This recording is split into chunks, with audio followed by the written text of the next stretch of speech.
திரு துரைக்கருணா, இந்த கைது முயற்சி பற்றி உங்களுடைய பார்வை. திரு உதயநிதி ஸ்டாலினுடைய பேச்சு பெரிய சர்ச்சையை ஏற்படுத்தி நிறைய கண்டனங்களை பெற்று வருகிறது. உங்களுடைய முதற்கட்ட பார்வை. மரியாதைக்குரிய தமிழக முதல்வர் ஜோசப் விஜய் மீது பிரதான எதிர்கட்சி தலைவரான திரு உதயநிதி அவர்களுக்கு மிக கடுமையான கோபம் இருக்கு அப்படிங்கிறத நம்ம தொடக்க முதலே பார்த்துட்டு இருக்கோம். எந்த வகையிலும் விஜய் முதலமைச்சர் ஆகிவிடக் கூடாது அப்படிங்கிற முயற்சியில இந்த ரிசல்ட் வந்த 5ஆம் தேதி 6ஆம் தேதி 7ஆம் தேதி அவங்க அதற்கான முயற்சியில ஈடுபட்டாங்கிறதெல்லாம் நம்ம பார்த்தோம். பல்வேறு தரப்பினுடைய தகவல்கள் வந்தது. 3வது இடத்துல இருக்கிற எடப்பாடி பழனிசாமியை கூட முதலமைச்சராக்கி திமுக ஆதரவு தருவோம் அப்படிங்கிற மாதிரி எல்லாம் பேசினாங்கன்னு நம்ம கேள்விப்பட்டோம்.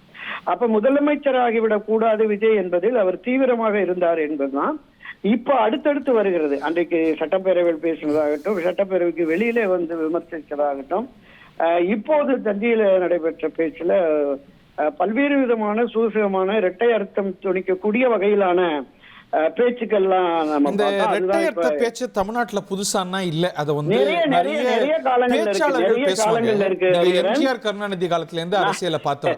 ஆனா அந்த கலைஞருக்கும் எம்ஜிஆருக்கும் அவங்களுக்கு உண்மை சொல்றேன் என்னன்னா, நீங்க மரியாதைக்குரிய பேரறிஞர் அண்ணா அவர்களுக்கும் ஈவிகே சம்பத் அவர்களுக்கும் ஒரு பிரச்சனை உருவாகி 61ல தமிழ் தேசிய கட்சியை தொடங்கி வெளியில வந்த உடனே திமுகவுக்கு எதிராக கடுமையான விமர்சனங்களை ஈவிகே சம்பத் வைத்தார்.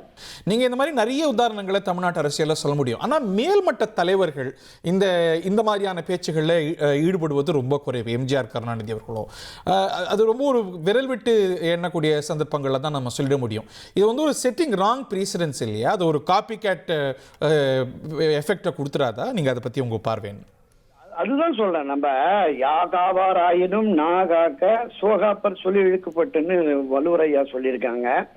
அரசியல் தலைவர்கள் ஒரு நிதானத்தோடும் ஒரு சரியான புரிதலோடும் தங்களுடைய நிலை உணர்ந்து, இந்த மாநிலத்தினுடைய துணை முதலமைச்சராக இருந்தவர், இன்றைக்கு தமிழகத்தினுடைய பிரதான எதிர்கட்சி தலைவராக இருப்பவர், ஒரு முதலமைச்சர் என்கிற பொறுப்புல இருக்கிறவர் குறித்தான விமர்சனங்கள் வருகிற பொழுது இது கொஞ்சம் அதிகபட்சமா தெரிகிறதாக தான் அரசு தரப்பும் தவிக தரப்பும் கருதி போராட்ட களங்கள்ல ஈடுபடுகிறார்கள்.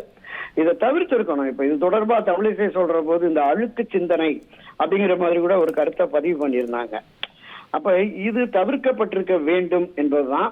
ஆனால் தவிக பொறுத்தளவில் திரு விஜய் அவர்களை பொறுத்தளவில் தங்களுடைய அரசியல் எதிரியாக திமுகவை பாவித்து அவர்களை வீழ்த்தி ஆட்சி அதிகாரத்திற்கு வந்தவுடனே திமுகவுக்கு எதிராக பல்வேறு கணைகளை வீசுகிறார் அப்படிங்கிறத நம்ம பார்க்கிறோம். சட்ட ரீதியாகவும் அரசியல் ரீதியாகவும் பல்வேறு விதமான நடவடிக்கைகள், பல முன்னாள் அமைச்சர்கள், செந்தில் பாலாஜி உட்பட பலர் மீதான நடவடிக்கை, அந்த ஒரு சட்டமன்ற உறுப்பினரை கைது செய்து சிறையில் அடைத்தது போன்ற பல்வேறு விவரங்கள் நம்ம பார்த்துக்கிட்டு இருக்கிறோம். அவருடைய நீட்சியாகத்தான் இதுவும் இருக்கிறது. இனி செல்லும் இடமெல்லாம் செய்தி.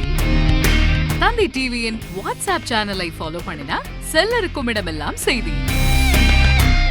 இதோ QR கோட், இப்பவே ஸ்கேன் பண்ணுங்க, ஃபாலோ பண்ணுங்க.